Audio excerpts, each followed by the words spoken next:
Hello hello honey bunches, welcome back to yet another informative video. तो इस video में हम डिस्कस करने वाले हैं tuition and college fee of all India level, state level, management level और NRI यानी फॉरेन कोटा का। तो इन सब का कितना फ़ीस स्ट्रक्चर होगा, क्या कॉलेज फ़ी है, सब डिस्कस करेंगे। साथ ही डिस्कस करेंगे एडमिशन कैसे लेना है, केईए का प्रोसीजर क्या है एंड हॉस्टल का फ़ी ईयरली वाइज और mess fee monthly and yearly wise दोनों। तो चलिए शुरू करते हैं। मैंने जो है पॉइंट वाइज बना के रखा है, तो उस पॉइंट वाइज हम लोग चलेंगे। सबसे पहला पॉइंट है कि seat distribution of Hassan, Udupi and Bangalore college. तो हर ब्रांच में 100 सीट्स है, तो उस 100 सीट में 40% आपको गवर्नमेंट कोटा में जाएगा। गवर्नमेंट कोटा के अंदर ऑल इंडिया लेवल का आपको जाएगा 15%, स्टेट लेवल जिनके पास कर्नाटका स्टेट डोमिसाइल है उनको पड़ेगा 25%। तो यहाँ पे आपका हो गया 40% गवर्नमेंट सीट रिजर्वेशन। उसके बाद आता है 60%, 60% में आपका मैनेजमेंट और एनआरआई दोनों आ जाता है। तो मैनेजमेंट के अंदर 60% के अंदर मैनेजमेंट को आएगा 40%। तो वो मैनेजमेंट या तो दूसरे स्टेट के बच्चे हैं या फिर अपने स्टेट के बच्चे हैं। मैनेजमेंट को 40% सीट दिया गया है एंड एनआरआई यानी फॉरेन कोटा उनको 20% रिजर्वेशन दिया गया है। तो यहाँ क्लियर हो गया कि कितने सीट्स हैं और वो सीट कैटेगरी वाइज कैसे डिवाइडेड है। नेक्स्ट क्वेश्चन है कॉलेज फ़ी पर ईयर। तो कॉलेज फ़ी पर ईयर आपका पड़ेगा all India level, all India जो बच्चे रहेंगे उनको पड़ेगा 2,50,000। ये आपको कर्नाटका गवर्नमेंट ही डिसाइड करती है कि ऑल इंडिया लेवल आपको किसी भी कर्नाटका गवर्नमेंट में जाना है, कर्नाटका आयुर्वेदा गवर्नमेंट कॉलेजेस में जाना है, तो आपको 2,50,000 ही देना पड़ेगा, नॉट मोर देन दैट। तो स्टेट कोटा जिसमें सिर्फ कर्नाटका डोमिसाइल स्टूडेंट्स का रिजर्वेशन है उसमें आपको पड़ेगा 70,000। मैं आपको एक्स्ट्रा चार्जेस जो होगा वो वीडियो में आगे बताऊंगी मैं। नेक्स्ट मैनेजमेंट कोटा स्टूडेंट्स के लिए 4 लाख है। This is also decided by Karnataka government only. 2 साल पहले ऐसा हुआ था कि कॉलेज अपना मनमानी नहीं कर सकता, कोई भी कर्नाटका का कॉलेज मैनेजमेंट सीट को लेकर मनमानी नहीं कर सकता। जो कर्नाटका गवर्नमेंट डिसाइड करेगी वही मैनेजमेंट फीस हर कॉलेज लेने वाला है। Till last year 4 lakh INR ही डिसाइड किया गया था। तो ये मैनेजमेंट के बच्चे कहीं के भी हो, आउट ऑफ स्टेट हो या स्टेट के अंदर से हो, जिस जगह के बच्चे हैं, इररेस्पेक्टिव ऑफ दैट उनको केईए के थ्रू ही एडमिशन लेना है। फीस फिक्स किया गया है 4 लाख रुपये। और नेक्स्ट आता है एनआरआई या फॉरेन कोटा, तो उसका आपको पड़ जाएगा 6 लाख रुपये पर एनम। तो ये सब मैंने जो बताया ये एनुअल फी स्ट्रक्चर है। या आई होप कि आपका डाउट क्लियर हो गया होगा कि per year AIQ state government, management और एनआरआई कोटा का क्या क्या प्राइस है। This is an important note. जितने भी एडमिशन्स होते हैं स्पेशली कर्नाटका के Ayurveda colleges, B it government college या फिर प्राइवेट कॉलेज, कोई भी कॉलेज हो, कर्नाटका के अंदर आपको किसी भी आयुर्वेदा कॉलेज के अंदर एडमिशन लेना है तो आपको KEA वेबसाइट के थ्रू ही आना पड़ेगा। ये कर्नाटका काउंसलिंग का ऑफिशियल वेबसाइट है। No direct admissions allowed inside Karnataka Ayurveda colleges. 2 साल पहले से ही ये लागू है। एडमिशन प्रोसेस थ्रू KEA कैसे जाना है? तो सबसे पहले अभी तो काउंसलिंग स्टार्ट नहीं हुआ है, but then when the counselling starts, probably जुलाई में काउंसलिंग स्टार्ट होगा। तो जैसे ही काउंसलिंग स्टार्ट होगा वैसे ही KEA वेबसाइट पे every student should be very alert, क्योंकि जैसे ही काउंसलिंग स्टार्ट होगा वैसे ही वो लोग लिंक शेयर कर देंगे, लिंक अपलोड कर देंगे KEA वेबसाइट पे। उस लिंक को आपको क्लिक करना है। वो लिंक क्लिक करने पर आपको ऑप्शन आएगा BDS, आयुर्वेदा, MBBS, ऐसे करके लिंक्स आएंगे आप।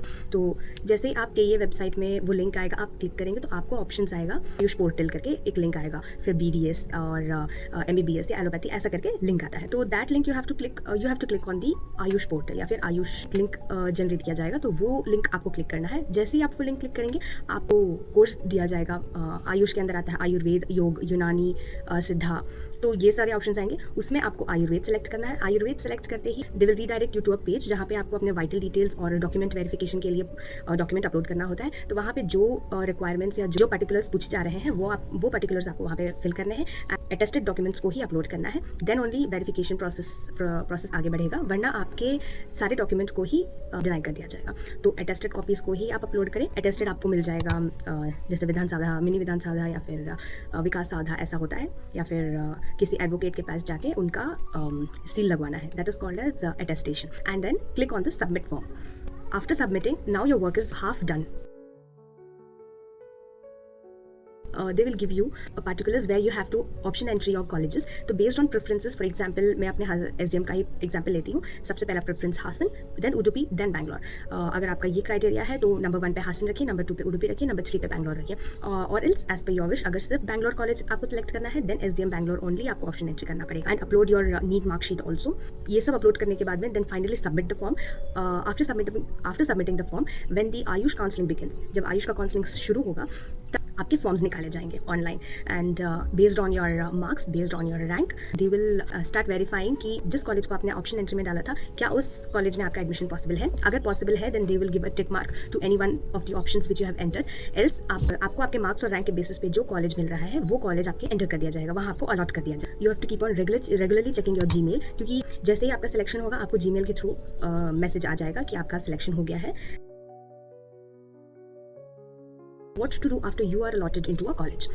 Okay, now when your documents are verified and when you're allotted a college, then you will be provided with first your name, then which college you are allotted in, and which quota you are allotted into. तो आपको एक PDF issue होगा जिसमें आपका नाम रहेगा, फिर कौन सा कॉलेज आपको अलॉट किया गया है वो मेंशन रहेगा, under which quota you are selected ये भी मेंशन रहेगा, which quota here refers to AIQ या स्टेट या फिर मैनेजमेंट या NRI। अगर आपका मार्क्स कम है और आपका रैंक ज़्यादा है, आपने SDM हासन, उडुपी या बैंगलोर का ऑप्शन डाल के रखा है, तो based on the seat capacity और बेस्ड ऑन कि वहाँ पे सीट अवेलेबल है या नहीं, उस बेसिस पे आपका सिलेक्शन होगा। तो मैंने जैसे आपको बताया कि कैसे सीट का डिफ्रेंसिएशन होकर रखा है फॉर AIQ मतलब government seats and private seats. अगर आप प्राइवेट कोटा में सेलेक्ट हुए हैं तो प्राइवेट कोटा में मैनेजमेंट में सेलेक्ट हुआ है या NRI में सेलेक्ट हुआ है, ये भी वहाँ पे आपको मेंशन कर दिया जाएगा। You have got all these information. जैसे मैंने आपको फीस क्राइटेरिया बताया था कि बेस्ड ऑन द क्राइटेरिया क्या क्या फीस है, तो उस बेसिस पे आपका एक चालान जनरेट होगा। तो उस चालान में आपको आपका किस कोटा के अंदर एडमिशन हुआ है उतना फीस लिखा रहेगा और कहाँ आपको पेमेंट करना है, कैसे पेमेंट करना है, ये सारी डिटेल्स उसमें मेंशन रहेंगे। Then there will be a border line date जिससे पहले आपको अलॉटेड कॉलेज के लिए उतना फी पे करना है KEA को, आपको ये KEA को ही पे करना है। रिमेंबर फर्स्ट ईयर का फीस जो BAMS के फर्स्ट ईयर का फी है वो आपको KEA को ही पे करना है। You are not going to pay directly to any of the colleges, आपको KEA के थ्रू ही एडमिशन मिलेगा। This is a genuine procedure, just Karnataka government is making assured आपके साथ कोई फ्रॉड नहीं हो रहा है। तो this is the main reason कि सब कुछ KEA वेबसाइट के थ्रू ही हो रहा है। जैसे ही आपका पेमेंट कंफर्म हो जाएगा, पेमेंट कंफर्म होने के 2 घंटे बाद ही आपको ऑर्डर कॉपी रिसीव होगा। तो उस ऑर्डर कॉपी में आपका नेम मेंशन रहेगा, कॉलेज अलॉटेड मेंशन रहेगा, किस कोटा के अंदर आपने एडमिशन लिया है वो, और कितना फीस आपने कॉलेज फीस भरा है वो चीज़। तो और इसमें कोई इंस्टॉलमेंट्स नहीं होते हैं, you have to pay it at once only, be it NRI और बी इट मैनेजमेंट, क्योंकि ये गवर्नमेंट का प्रोसीजर है, that's why there will be no instalments. जैसे ही आपका ऑर्डर कॉपी रिसीव हो जाएगा आप ये ऑर्डर कॉपी लेके जो कॉलेज आपको अलॉट किया गया है उस कॉलेज में जाके आपको ये ऑर्डर कॉपी देना है। जैसे ही आप ये ऑर्डर कॉपी देंगे they will give you an application form जहाँ पे आपको अपना पार्टिकुलर्स अगेन मेंशन करना पड़ेगा and your admission is done, congratulations your admission is done there. SDM Bangalore में they will give you an application form where you have to fill your particulars along with your photo. जब आप हमारे college में आएंगे, मतलब basically सारे SDM के तीनों कॉलेजेस में फी तो आपने वहाँ पे KEA को पे कर दिया। फर्स्ट ईयर का सिर्फ फर्स्ट ईयर का फी आपने KEA को पे किया है, बाकी सेकंड और थर्ड ईयर का फी आपको विद टाइम कॉलेज को ही पे करना है। You don't have to pay it again to KEA, direct college को ही पेमेंट करना है आपको। Now let us talk about the hidden fee या फिर हिडन चार्जेस। तो SDM के तीनों ब्रांचेस में लास्ट ईयर तक 15,000 चार्ज कर रहे थे एज अ ट्यूशन फी। तो इस ट्यूशन फी में आपको स्टडी किट दिया जाएगा। तो this will include your text books, your journals and log book, they take this as a tuition fee. Now we will discuss कि जो चालान जनरेट हुआ है अगर उसको आपने टाइम पे पेमेंट नहीं किया, आपको जो कॉलेज अलॉट किया गया है उससे आपको निष्कासित कर दिया जाएगा एंड वो सीट किसी और बच्चे को दे दिया जाएगा। अगर आपने with in given time payment नहीं किया तो अगेन अ क्वेश्चन अराइजेस कि आप मान लीजिए कि आपने जो ऑप्शन एंट्री करके रखा है उस गिवन कॉलेज, उस गिवन लिस्ट में से आपका based on your rank and based on your marks अगर सिलेक्शन नहीं होता है, then you will be allotted with a different college which is not given in the option entry. तो in that case if you not like that college, if you don't want to get admission in that college, then simply you have to go to KEA website and cancel your registration. But then again this will be a drawback because आप further उस year again registration नहीं कर सकते हैं. This will terminate all your future rounds also. You cannot apply for any second round or third round also. So you should be a little careful. Now let us talk about hostel and mess charges. सबसे पहले I will tell you about the hostel fee in all the 3 branches of SDMI। तो आपको hostel fee पड़ेगा based on what kind of room you are allotted in. First year के बच्चों को, जितने भी जूनियर्स है या फिर न्यू कमर्स है, उन्हें सिंगल शेयरिंग रूम अलॉट नहीं किया जाता है। This is only for seniors too. फिर भी मैं आपसे सिंगल शेयरिंग रूम का प्राइस शेयर करती हूँ। We will start with triple sharing room. तो ट्रिपल शेयरिंग रूम का टिल लास्ट ईयर प्राइस था 30,500। Per annum.